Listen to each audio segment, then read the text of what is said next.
बिस्मिल्लाहिर्रहमानिर्रहीम। अस्सलामु अलैकुम वरहमतुल्लाहि वबरकातुहू। क्या हाल है आपके? मैं उम्मीद करती हूँ आप सेहत और ईमान की बेहतरीन हालत में होंगे। कवायद तजवीद एडवांस लेवल हमारा जारी है।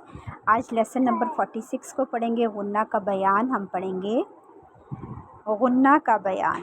गुन्ना का लुग़वी मानी भिनभिनाहट और इस्तिलाही मानी। इस्तिलाह तजवीद में गुन्ना उस आवाज़ को कहते हैं जो नाक के बांसा से खारिज होती है।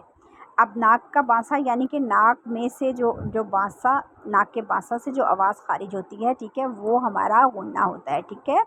अब गुन्ना की दो इकसाम हैं, गुन्ना आनी और गुन्ना ज़मानी।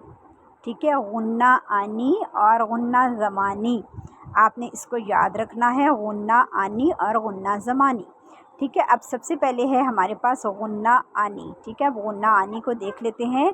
ये गुन्ना नून और मीम की ज़ात में पाया जाता है, यानी कि जो बज़ाते खुद नून और मीम है ना वर्ड, ये उसमें पाया जाता है। अच्छा, और इसके बगैर नून और मीम अदा हो ही नहीं सकते, क्योंकि ये सिफ़्ते लाज़िमा है, इसलिए इसे सिफ़्ते गुन्ना भी कहते हैं। ठीक हो गया, यानी नून मीम। ठीक है, जब हम नून और मीम अदा करते हैं तो ये भी एक तरह से ये गुन्ना आनी की हमारी सिफ़त है, और ये सिफ़्त गुन्ना इसे कहा जाता है, क्योंकि नून और मीम इसके बगैर अदा नहीं हो सकते। ठीक है।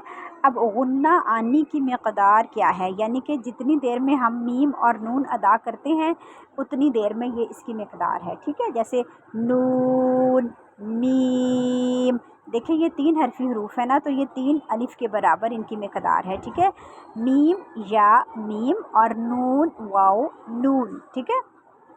अच्छा जी, अब आ गया गुन्ना ज़मानी। वो गुन्ना है जो एक अलिफ के बराबर अदा किया जाता है, यानी कि एक अलिफ की मक़दार के बराबर, और इसे गुन्ना फ़रई भी कहा जाता है। ठीक हो गया। अब वो क्या है? अच्छा जी, मीम मुशद्दद और नून मुशद्दद, जैसे अम्मा अन्ना। अब ये जो आवाज़ है ना, ये हमारा गुन्ना है। ठीक है, मेम्मा।